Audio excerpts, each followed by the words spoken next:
Os índices de suicídio crescem a cada ano, se tornando uma questão de saúde pública. Segundo a OMS, aproximadamente 700 mil pessoas morrem por suicídio por ano em todo o mundo, sendo a quarta maior causa de mortes entre jovens de 15 a 19 anos. No Brasil, entre 2010 e 2019, houve um aumento de 81% nas taxas de suicídios de adolescentes, sendo 6,4 suicídios para cada 100 mil adolescentes. Com o advento da pandemia da Covid-19, milhares de pessoas no mundo todo foram impactados drasticamente e números gritantes de adoecimento mental se evidenciaram. Com isso, os indivíduos que passavam por uma fase complexa, como a da adolescência, sofreram um impacto significativo na sua saúde mental. Em um estudo realizado pela Faculdade de Medicina da USP em 2021, foi apontado que 36% dos jovens no Brasil apresenta sintomas de ansiedade e depressão, e 1 em cada 3 crianças e adolescentes apresenta altos níveis de estresse emocional. Em outro estudo realizado em 21 países com aproximadamente 20 mil crianças e adultos, também em 2021, 1 em cada 5 adolescentes e jovens de 15 a 24 anos relataram em entrevista que por muitas vezes se sentem deprimidos ou possuem pouco interesse em realizar as atividades. No Brasil, o percentual foi alto, colocando o país em 8º lugar no ranking dos 21 países. Em uma revisão de 29 estudos com 80 mil participantes com idades entre 4 e 17 anos, foi apontado que 1 em cada 4 adolescentes no mundo todo está experimentando sintomas de depressão clinicamente elevados, enquanto 1 em cada 5 jovens está experimentando sintomas de ansiedade clinicamente elevados. Todos esses estudos feitos em 2021 apontam uma crise global na saúde mental na juventude. Porém, o Centro de Controle e Prevenção de Doença dos Estados Unidos constatou que a saúde mental dos jovens já estava em declínio antes mesmo da pandemia. De acordo com eles, 1 em cada 3 estudantes do ensino médio vivenciaram sentimentos de tristeza e desesperança persistentes em 2019, havendo um aumento de 40% em comparação ao ano de 2009. No Brasil, de 2002 a 2012, houve um aumento de 40% na taxa de suicídio entre crianças e adolescentes de 10 a 14 anos. E na faixa etária de 15 a 19, o aumento foi de 33,5%. Existe uma ligação de fatores relacionados ao comportamento suicida na adolescência, que são sentimentos de tristeza, desesperança, baixa autoestima, ansiedade, depressão, abusos físicos e sexuais pelos pais ou pessoas próximas, exposição à violência, discriminação no ambiente escolar, o uso de substâncias psicoativas, falta de amigos e suporte de parentes. Porém, de acordo com a literatura, os suicídios são evitáveis, sendo indispensável desenvolver ações de prevenção em diferentes setores da sociedade, como a educação. Para isso, é importante um envolvimento maior de gestores e profissionais da saúde no planejamento de ações e na enumeração de intervenções para a prevenção do suicídio e uma articulação intersetorial com formação de redes de apoio à comunidade. Mesmo com todas essas evidências, para entender sobre esse fenômeno, é importante compreender melhor sobre essa fase que por muitos anos foi estigmatizada. A começar pelo psicólogo e educador americano Stanley Hall, que disse que a adolescência é confusa e desassossegada, conectada com a exploração e anseio pela sexualidade. Outros autores fortaleceram essa fase como um momento conturbado, estressante e de luto, também associados aos impulsos sexuais. Mas foi em 1976 que Erikson trouxe um novo olhar, dizendo que nesta fase o adolescente passa por uma confusão de papéis e uma dificuldade em estabelecer uma identidade própria. Para alguns autores, a adolescência é considerada como uma fase de transição entre a infância e a fase adulta, na qual ocorrem diversas transformações biopsicossociais. Durante essa fase, os adolescentes se deparam com dúvidas e desafios diante das mudanças que experimentam, marcados com a conclusão do ensino médio, a escolha profissional e o ingresso na fase adulta. Olhando para o aspecto biológico, o adolescente passa por uma transformação em nível hormonal, o conduzindo para o desenvolvimento da maturação sexual. Neurologicamente, as mudanças ocorrem nas estruturas neuronais associadas às emoções, julgamento e autocontrole.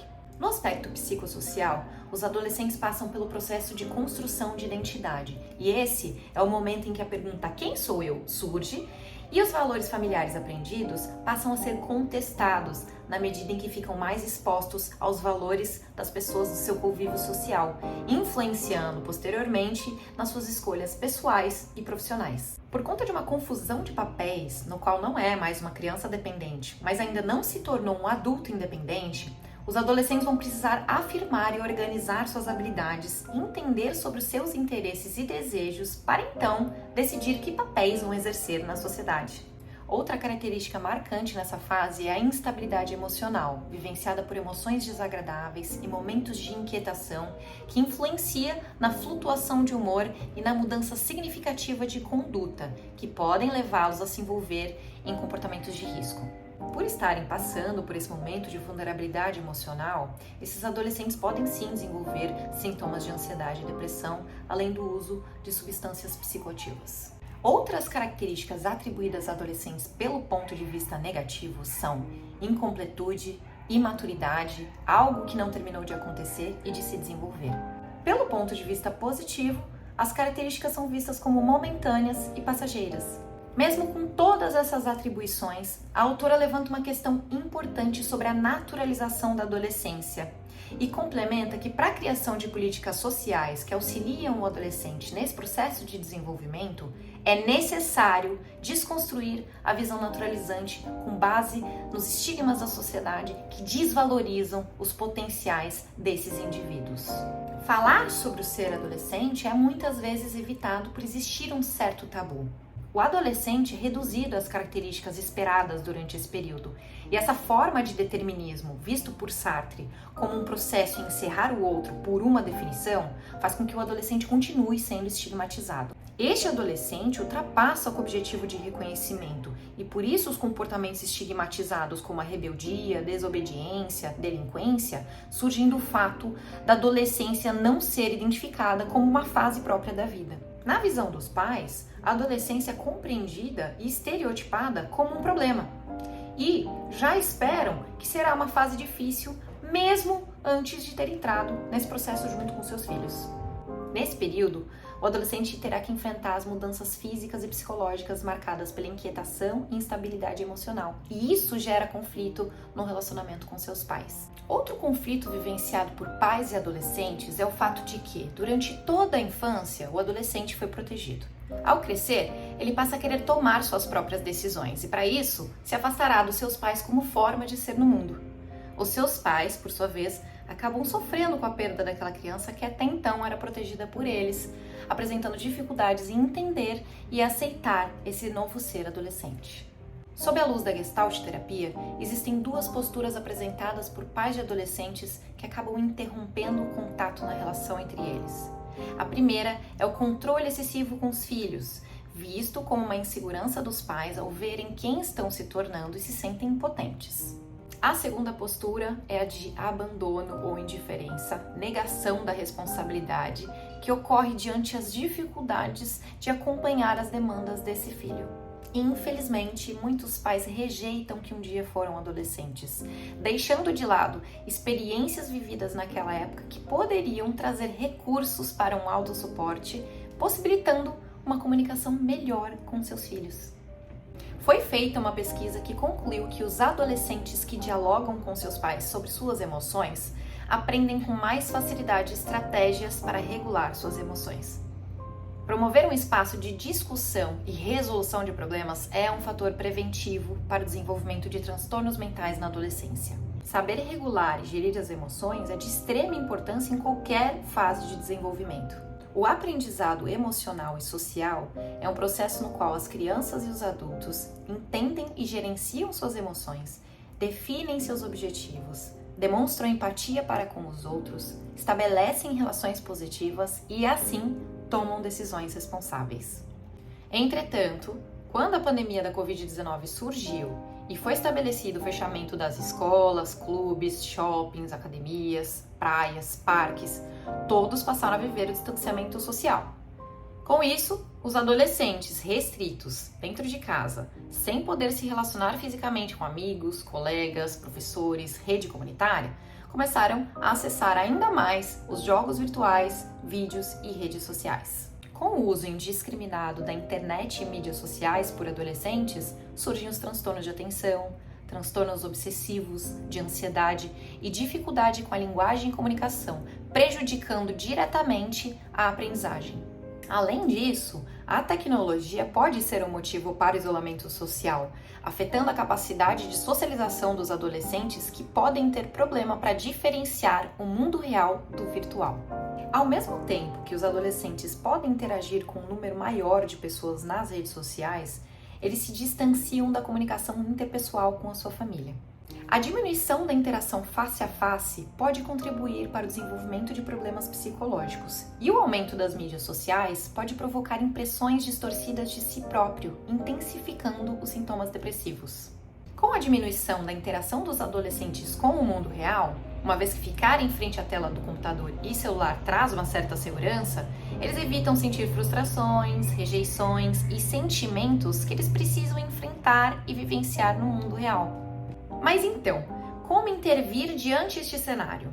Por muitos anos, a psicologia científica ficou focada na patologia e reparação dos danos.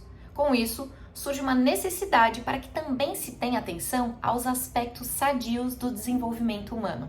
Em um estudo, 2 autores alertam sobre a necessidade de projetos de prevenção e intervenção que promovam o desenvolvimento saudável dos adolescentes, e essas medidas precisam ser exercidas nos ambientes familiares e escolares, a fim de prevenir o surgimento de transtornos mentais na fase adulta. Segundo Seligman, considerado por muitos como pai da psicologia positiva, as intervenções positivas possibilitam o desenvolvimento do indivíduo para lidar com o sofrimento e funcionar bem, mesmo na presença de sintomas. As emoções positivas, o sentido, o engajamento, a realização, as relações positivas são condições propícias para o florescimento. Com isso, se faz necessário o desenvolvimento de competências socioemocionais e cognitivas para que o adolescente tenha repertório para superar qualquer adversidade. Se essas competências estivessem sendo ensinadas dentro das escolas, possivelmente teria evitado muito sofrimento psíquico durante a pandemia. Corroborando com o posicionamento de Seligman sobre o desenvolvimento de competências socioemocionais, o psicólogo Philip Fruit explica que gerenciar as emoções é a chave para se adaptar aos desafios e dificuldades da vida. Para que isso aconteça, é necessário identificar e reconhecer o estado emocional da outra pessoa, ser capaz de falar sobre isso e encontrar uma forma funcional para a resolução de pequenos e grandes desafios que serão apresentados ao longo de sua vida. A capacidade de se relacionar com os outros ajuda no estabelecimento de conexões e nas expressões de ideias e opiniões, e as habilidades colaborativas ajudam na criação de laços e no trabalho em equipe, fortalecendo o apoio social. É preciso desenvolver as habilidades socioemocionais desde cedo para que os estudantes possam se beneficiar disso ainda na educação primária, pois a emoção tem grande valor adaptativo. Muita ansiedade, por exemplo, pode paralisar. Em contrapartida, muita confiança pode levar o adolescente a comportamentos de risco ou pode levar a menos esforços no processo de aprendizagem, resultando em fracasso ou perda. Por fim, quando são ensinadas as habilidades socioemocionais, o resultado é visto nos 3 contextos que as crianças e os adolescentes convivem: família, amigos e escola.